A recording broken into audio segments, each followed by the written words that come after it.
Hey there folks, and welcome to this video. So here's a general notice how I kick off the week, and we are kicking off the week today with some stuff about what's going on this channel, and also some things that go on in the real world of motorsport. So without further ado, let's get on with it, shall we? And what you'll find is the next couple of weeks, to get towards the end of 2025, is going to be full up of things that I wanted to watch that I didn't get a chance to watch for various different reasons. I need to update my driver scores and everything like that for the remainder of 2025 for a bunch of different series. But there are some series that I said I was going to follow that I didn't get to watch all of. For example, IndyCar. I've just watched the Iowa one, thinking that was the first one on my list, and then I recognised I have a couple of other ones that I need to watch beforehand, such as Road America. So that should be coming in the next couple of days, in addition to all of that, because I'm going to be releasing them in the order in which they done. I'm going to be doing a couple of other bits and pieces, such as predictions reviews for the likes of F1. I think I said the ERC, but I might do the WRC one, because I'm pretty sure, with the exception of M Sport, all of that's done. So we have to wait for the Monty entry list to be able to know about that for M Sport. And yeah, it's going to be a fun one to be able to do some of these bits and pieces for. I want to have a bit of a discussion about motorsport playoffs at some point over the week as well.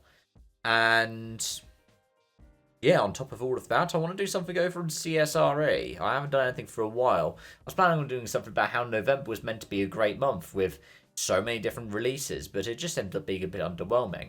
I had an idea of a Star Wars Revenge of the Sith reference, but we'll see about that one. I don't really want the House of Mouse to be threatening me with copyright action.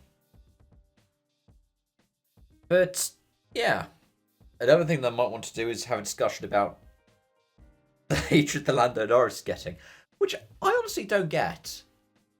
Like, I get not being happy that Verstappen won the championship, because it is mostly Verstappen fans that are annoyed about Norris being champion. I don't particularly get why anybody would hate him.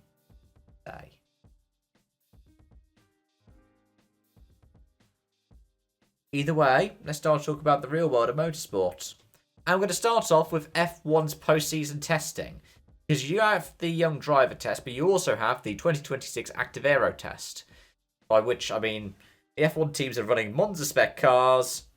They're going to be allowed to deploy DRS in more areas than usual, so the pit straight and I believe the run from turn 2 to turn 5 apparently, because Pirelli wants simulations of how active aero works and to understand how the 2026 tyres will behave, which is interesting. What's also interesting is they're imposing a speed limit of 200 miles per hour, even 300 kilometers per hour, 186 miles per hour, just because anything higher will start to put abnormal loads across the front end of the car, because the front end doesn't have the active aero, the rear end does.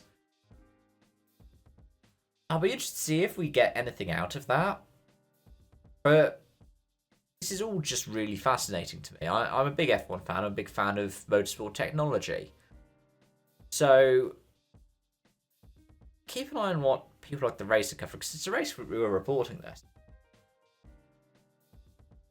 I wonder what kind of connotations they'll have for 26.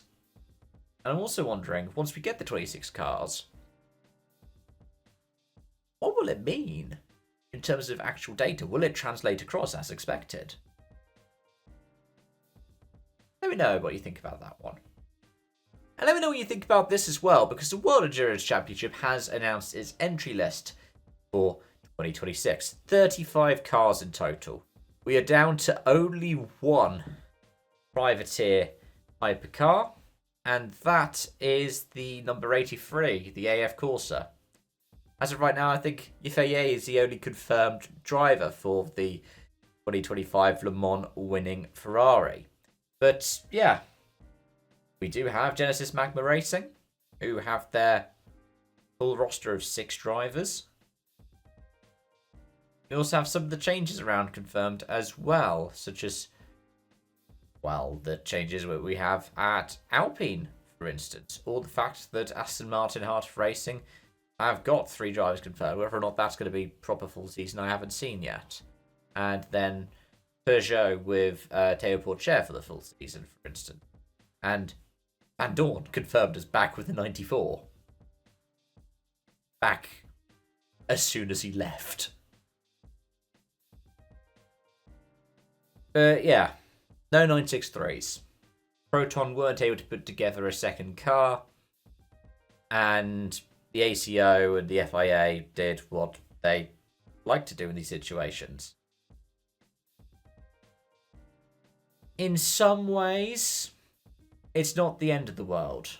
I mean, there are other things that are disappointing, like the fact that we do have Iron Lynx, yes, but we no longer have the Iron Dames.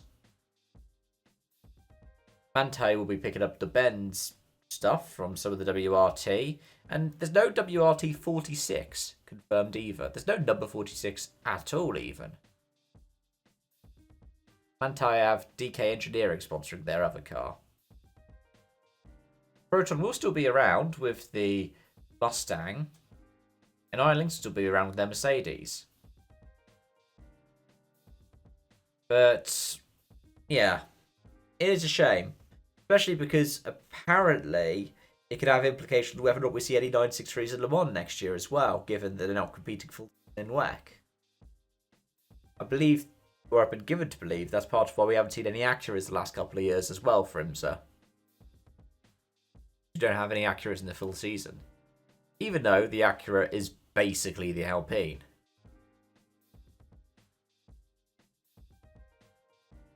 Yeah, it'll be a shame. But hey, it is what it is. Hopefully we'll see Porsches back soon. But either way, when it comes to 2027, we're meant to be getting McLaren, we're meant to be getting Ford.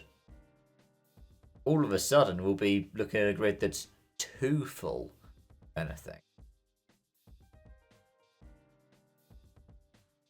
Speaking about too many cooks in the kitchen or too many drivers in the seats.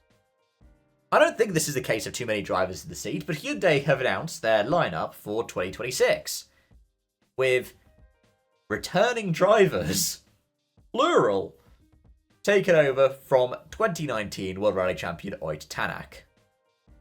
Aidan Padden, two-time European Rally Champion, this year Australian Rally Champion, will be in the car for Monte Carlo.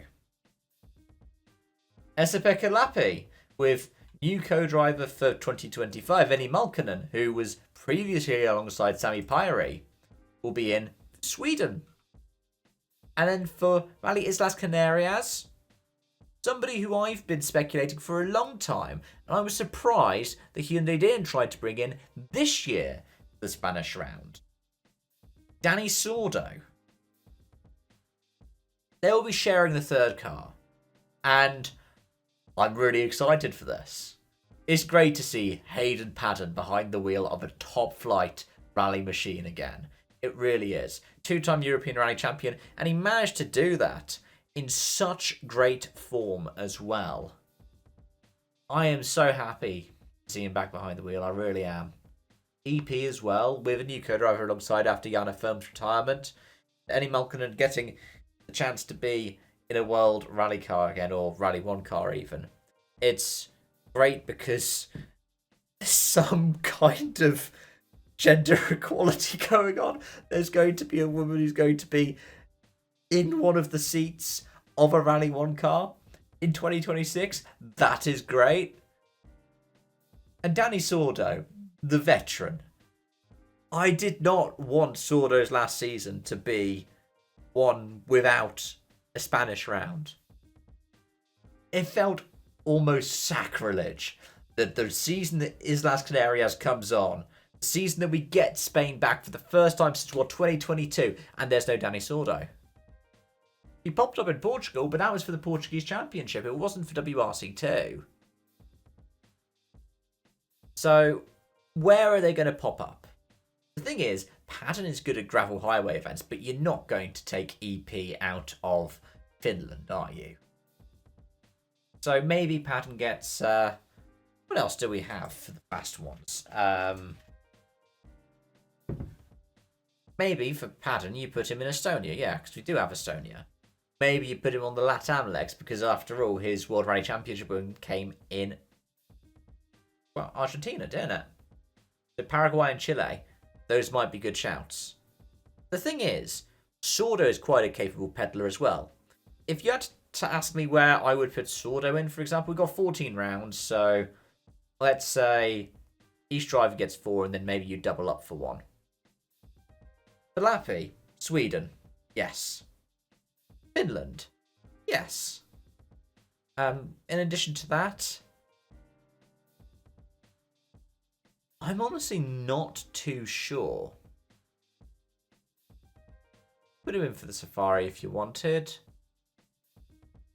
I think he's the only one that's got proper Safari experience. Then yeah, maybe Estonia's the other one that you'd put him in for, but feels like he wouldn't be using Paddon adequately. Paddon for the Monty is good, though Sordo would have also been a good choice there, but Paddon has been testing the Rally 2 car as almost been testing the Rally 1 car for the local rally over the weekend that we saw Solberg get a Toyota for. But Paddon for the Monty, yeah, definitely. Croatia? Don't know. But I would put him in for the LATAM ones. I would consider putting him in for Saudi as well. Sordo, you have to do is Las Canarias and you have to do Portugal. The third one you absolutely have to do is Rally Italia Sardinia. The final round of Sardinia, and 2 of 3 wins for Sordo in his WRC career came in Sardinia. There's 3. Japan, possibly. He's the one with the most experience there, and he has always had a good rep on tarmac.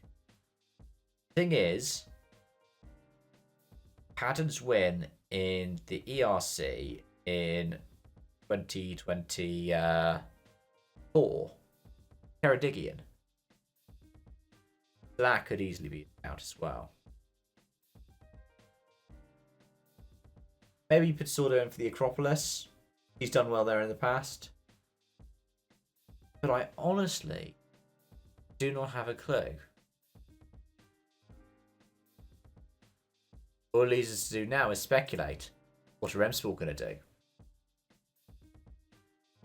And on that note, folks, gone for nearly 13 minutes. Gonna wrap it up for now. As always, thank you so much for watching and joining. And yeah, hope to see you again soon. But until then, it is, as I usually say, bye for now.